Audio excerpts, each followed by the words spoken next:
bibigyan ng importansya yung kalayaang ating tinatamasa. At yung kakibat na responsibilidad ay patuloy tayong magmatsyag at huwag tayong makikibahagi sa mga kaguluhan. Ay, nawa, no?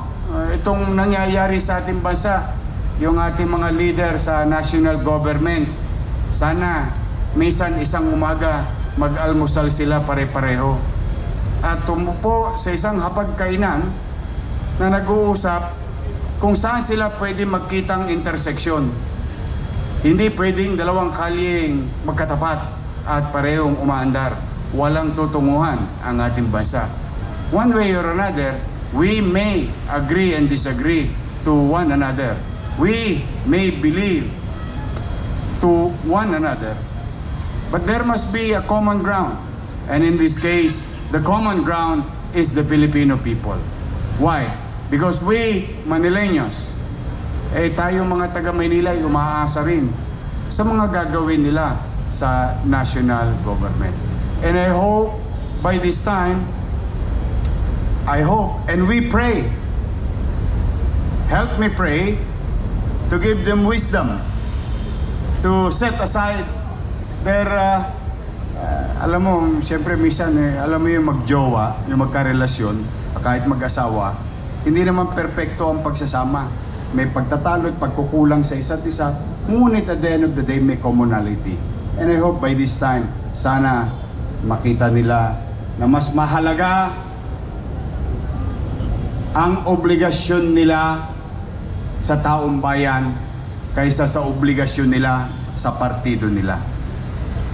I hope. Because we Manilans will suffer if institutions fail to deliver their obligations and responsibility to do their job na magbebenepisyo ang mamamayan. Patuloy tayong umaasa na liliwanag din ang kanilang isipan. Yan siguro maging mensahe natin sa pagdiriwang ng kalayaan. Maipaalala natin sa mga individual sa national government, uy,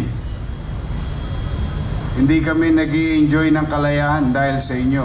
Nag-i-enjoy kami ng kalayaan dahil sa mga bayani na sukdulang ibuwis nila ang kanilang buhay para sa amin ngayon at sa susunod pang henerasyon. We, the people, is the protector of that liberty or that rights.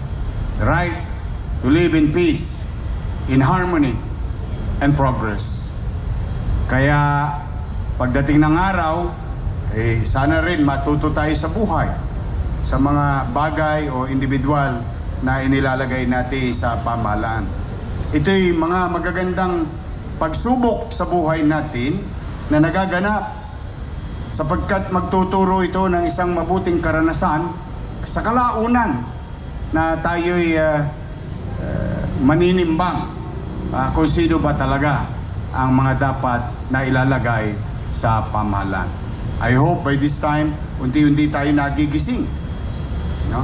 Sa ating mga leader, kung ano ba talaga ang tunay nilang layunin nung sila'y humingi ng pagkakataong mailagay sa takdang pwesto. Kaya po sa inyong lahat, pahalagaan ninyo yung buhay na binuwis ni Andres Bonifacio at ng marami pang dakila or ating mga bayani sa nagdaan. Pahalagaan natin to. Ngayon, in our own little way, we as the people or people working in the government for the people, paano natin mapapahalagaan? Maglingkod tayo ng mainam, masinop, at epesyente. Pag ito'y ginawa natin, para natin tinugon yung panawagan ng ating mga dakilang bayani na mahalin ang bayan, mahalin ang mamamayan. Yon ay isa sa obligasyon nating lahat. Saan man kayong dako na itala, saan man kayong dako o na-assign, you can excel from it. Let's be reminded in the celebration of this independence this year of our obligation bilang kawani ng pamahalaan o bilang mamamayan sa kanyang pamayanan at sa kanyang bansa. Kasi lahat po yan, hindi po yan TY, hindi po yan libreng nakamit natin. May nagbayad at ang ibinayad dyan, buhay ang kapalit. So, wag natin lilimutin ang mga bato at tribultong na itatag sa mga kalsada. Maaari minsan mga tanso. Ngunit, yan ay simbolo ng pagpapaalala na kapag ikay naging mabuti sa iyong kapwa, you will be immortalized. And this is a reminder for the next generation. Itong mga simbolo, itong mga sinasabing rebulto ng ating mga bayani, ipinaalala sa atin na kapag tayo naging mabuti, ang Estado mismo ang magbibigay pahalaga. Nasa ilalim ng 6 na piye ka na, kikilalanin ka at pahalagaan ka ng kasalukuyan. Kaya po, sana anumang hirap, alam ko yung mahirap ang buhay ngayon na ating kinakaharap, ngunit patuloy tayong manalig at maniwala that someday, somehow, may mga leader ng kani-kaniyang departamento, ng kani-kaniyang pwesto sa lokal man o sa nasyonal na maitatalaga ng taong bayan na magiging mabuti sa kanyang mamamayan. Tutok din ang kanyang sinumpaang tungkulin.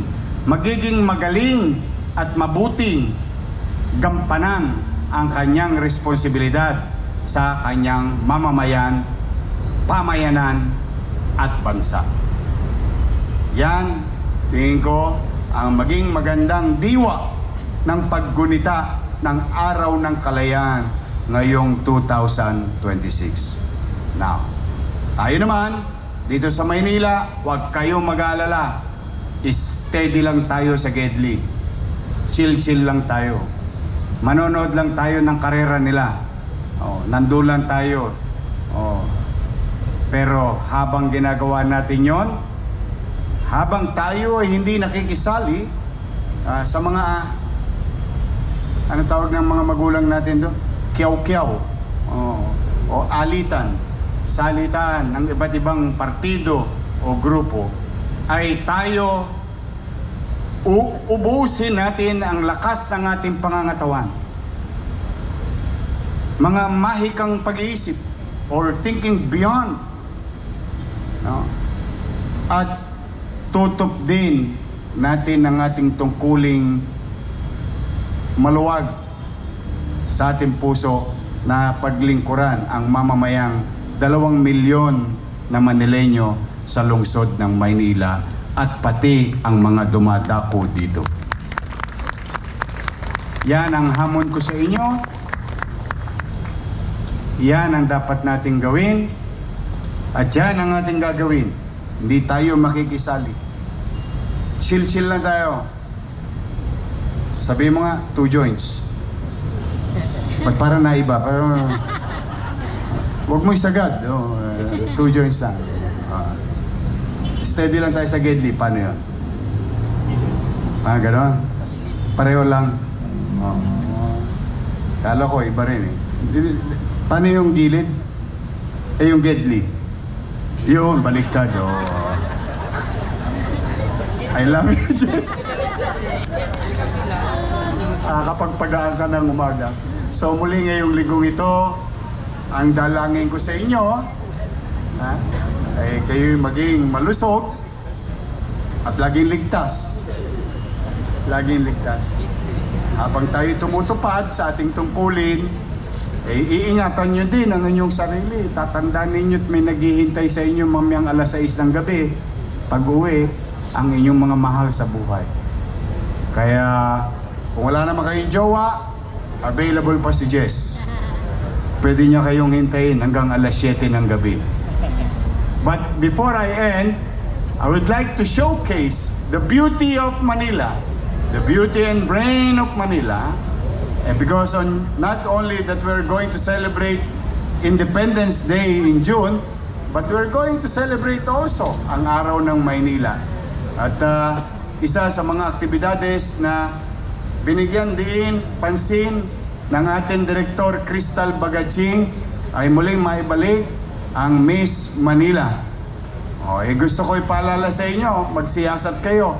Mas nauna ang Miss Manila kaysa sa Binibining Pilipinas.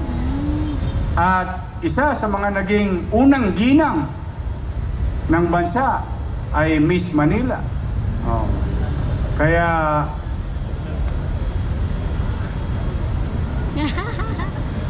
Jess.